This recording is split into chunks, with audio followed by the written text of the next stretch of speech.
Olá, pessoal. Meu nome é Daniela, eu sou médica reumatologista e sou professora do Departamento do Aparelho Locomotor da Faculdade de Medicina da UFMG.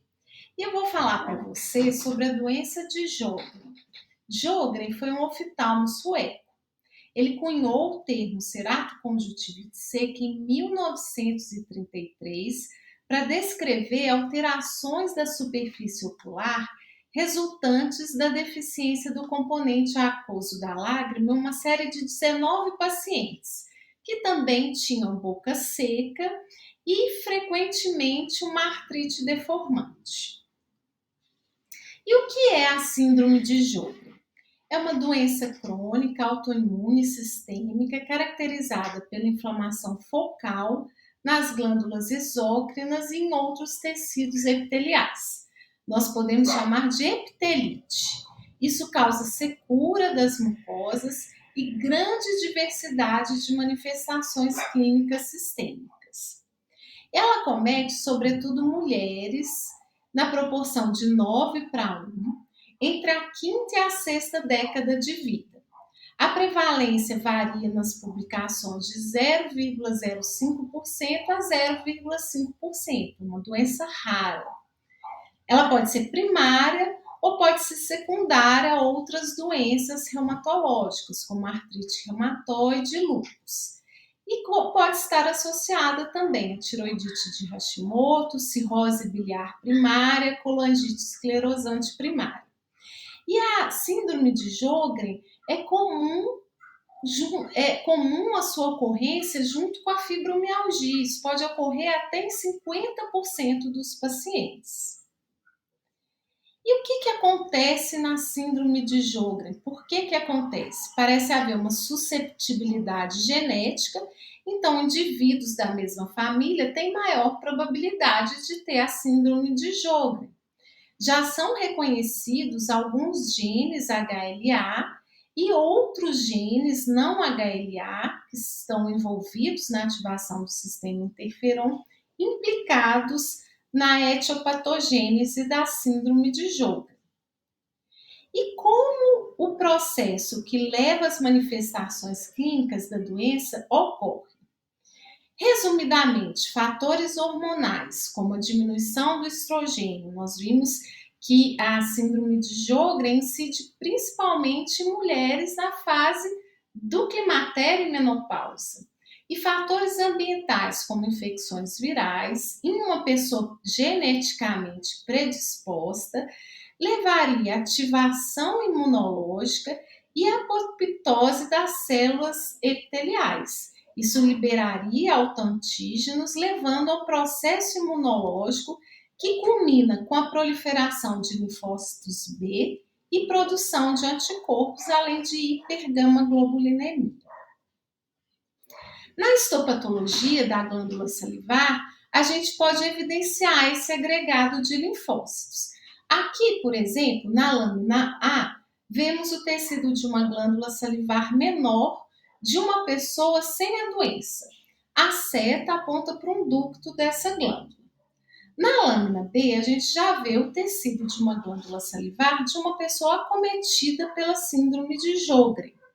Notamos agregados de linfócitos adjacentes ao ácido secretor de muco, isso mostrado por essas setas. Essa alteração é denominada cialodenite linfocítica focal. Maior ou igual a um agregado de linfócitos, que seriam 50 ou mais células por 4 milímetros quadrados de tecido glandular salivar, é um dos critérios de classificação da síndrome de Sjögren. Bom, e vamos passar agora para um exemplo prático para facilitar o entendimento da doença. Esse caso foi baseado em um relato de caso de revista médica com sutis modificações para facilitar a didática. É um caso bem característico de síndrome de Sjögren. Trata-se de uma mulher de 64 anos, com relato de boca seca há 2 anos. Ela tinha dificuldade para engolir comidas secas e necessidade de tomar água durante a noite. Além da boca seca, ela relatava episódio de fadiga e dor em suas mãos e punhos, particularmente pela manhã. Ela também nos contou para os médicos que ela tinha precisado interromper o uso de lentes de contatos há 10 anos, devido à secura em olhos. E tinha tido vários episódios de inchaço das parótidas nos últimos 2 anos. Ao exame, ela tinha boca seca, púrpura palpável em pernas e inchaço bilateral das parótidas. Nos exames laboratoriais, destacava-se uma gamopatia policlonal, um fator reumatoide positivo de 64, um FAM positivo de 1 para 320, nuclear pontilhado fino com SSA positivo, C4 baixo e ausência de crioglobulinemia. Bom, então, como nesse caso clínico, as manifestações clínicas mais comuns, que ocorrem em 85% dos pacientes com síndrome de Sjögren e que foram lá descritas pelo próprio Sjögren em 1933, são o olho seco e a boca seca. Outra manifestação comum é a fadiga e a dor crônica. E essas manifestações de fadiga e dor crônica parecem ter uma origem multifatorial, resultante de distúrbio de sono, da associação com fibromialgia e de tiroidite autoimune, por exemplo. O distúrbio do sono, ele pode ser resultante de ciclos de xerostomia. No exemplo, no caso clínico, a gente viu que a paciente acordava à noite para beber água. Isso ocorre, isso estimula a polidipsia e depois o paciente tem que acordar para um banheiro de novo, então com resultante poliúria. O olho seco. No olho seco, há uma redução do componente aquoso das lágrimas e disfunção das glândulas meibomianas. A irritação, sensação de areia nos olhos, prurido, sensação de corpo estranho, o paciente pode se queixar até de borramento visual. E os sintomas são insidiosos por um período de vários anos. A gente viu também no caso que há 10 anos a paciente tinha deixado de usar suas lentes de contato por não tolerar, por causa do olho seco. E o olho seco pode resultar em complicações, ulceração, perfuração da córnea, por exemplo.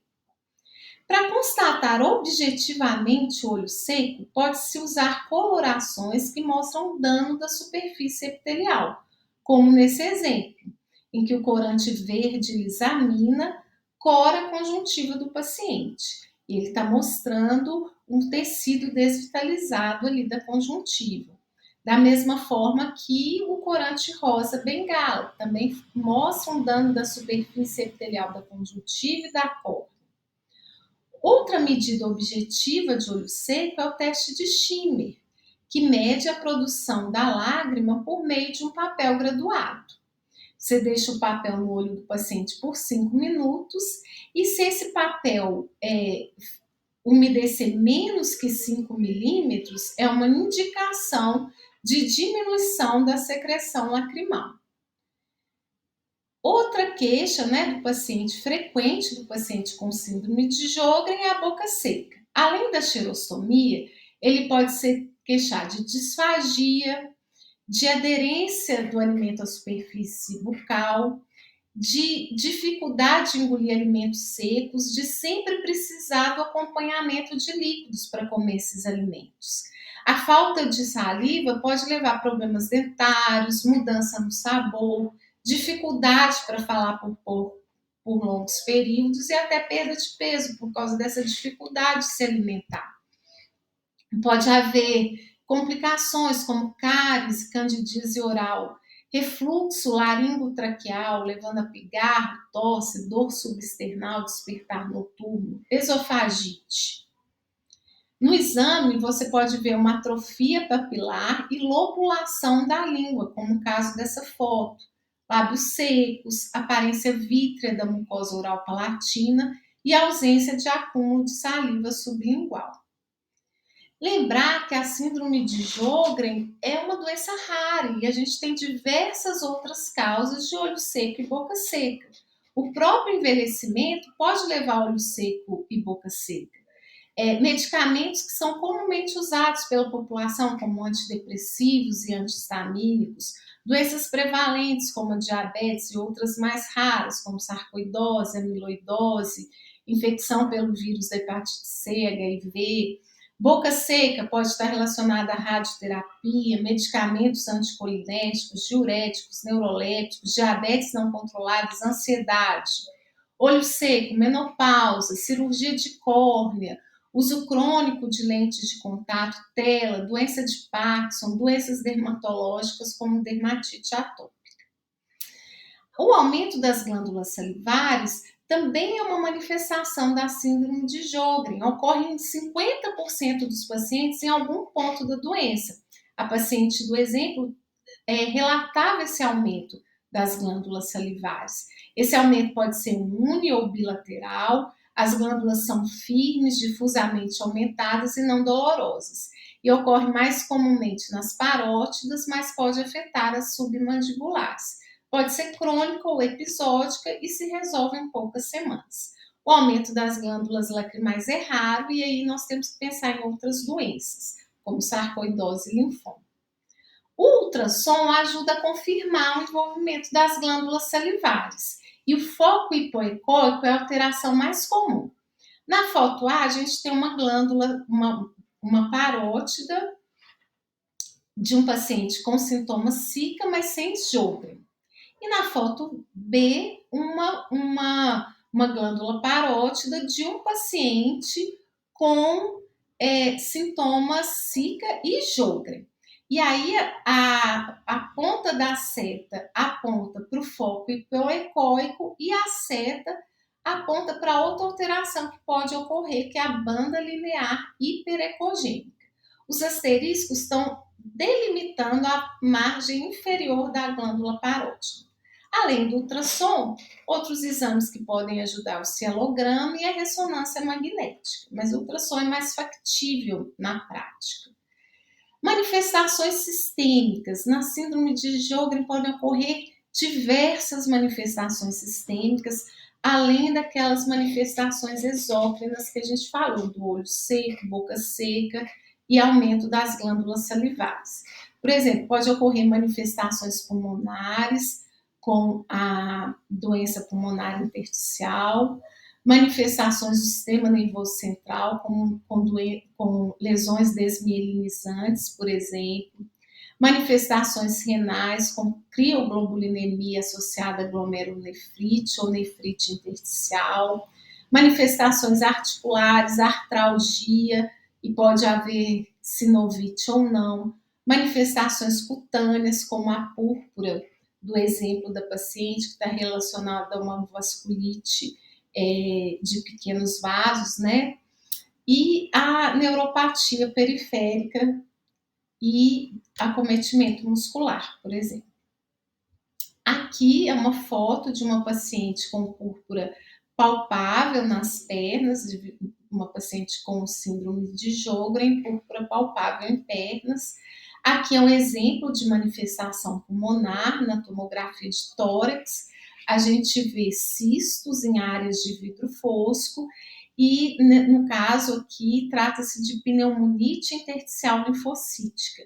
Esse tipo de pneumonite intersticial, né, a pneumonite linfocítica, tem forte associação com a síndrome de Sjögren primária.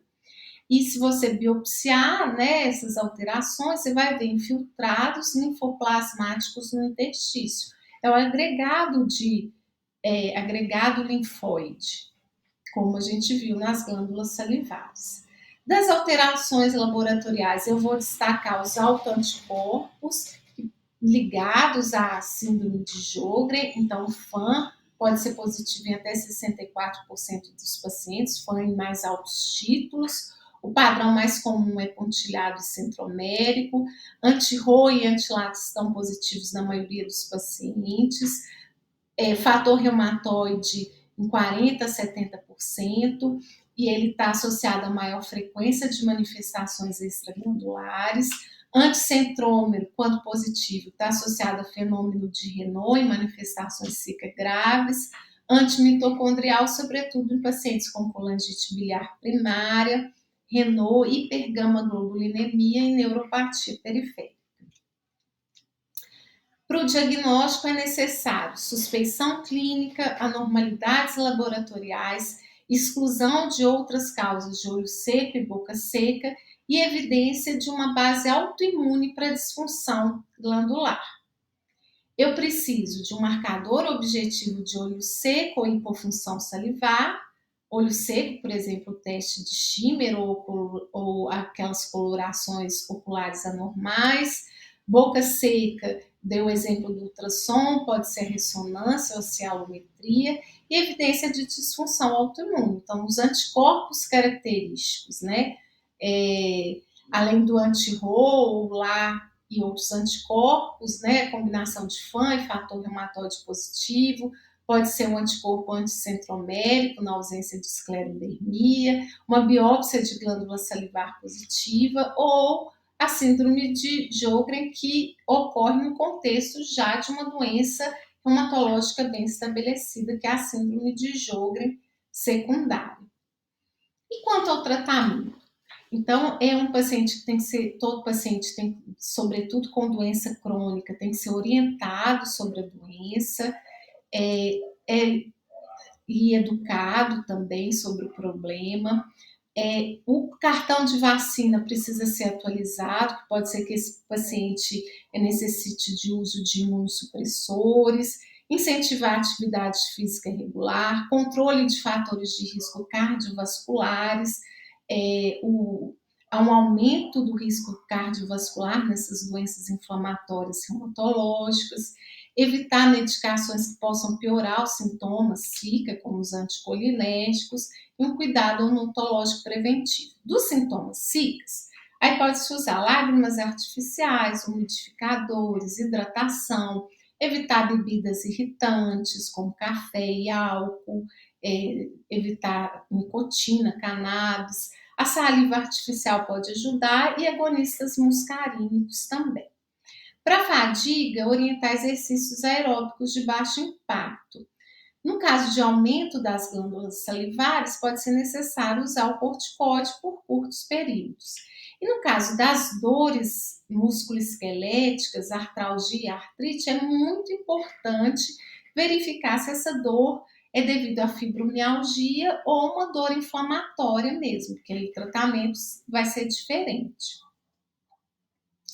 E no caso de manifestações sistêmicas, quando elas são moderadas, nós podemos usar corticóide e imunossupressor oral. E no caso de manifestações graves, pode ser necessário o uso de medicamentos venosos, pulsoterapia, como metilprednisolona, ciclofosfamida e até plasmasferes, imunoglobulina e rituximab. Bom, o prognóstico depende do acometimento da doença. Todos os pacientes têm uma diminuição da qualidade de vida, mas nas formas glandulares graves, né, ou na doença com manifestações sistêmicas extraglandular, há um risco maior de linfoma. Isso eu quero que vocês fiquem atentos. Na síndrome de Sjögren, os pacientes têm um aumento do risco de linfoma de até 9 vezes, uma complicação de 5 a 10% dos pacientes. E o que pode sugerir o desenvolvimento de linfoma? Um aumento glandular unilateral ou bilateral persistente, uma glândula de textura nodular endurecida, crioglobulinemia com vasculite cutânea ou púrpura palpável, baixa de complemento e sintomas sistêmicos, como mal-estar, perda de peso e febre. Bom, aqui eu deixo umas recomendações de onde estudar, inclusive a referência do caso clínico que eu usei aqui na aula, e gostaria de agradecer. Até a próxima.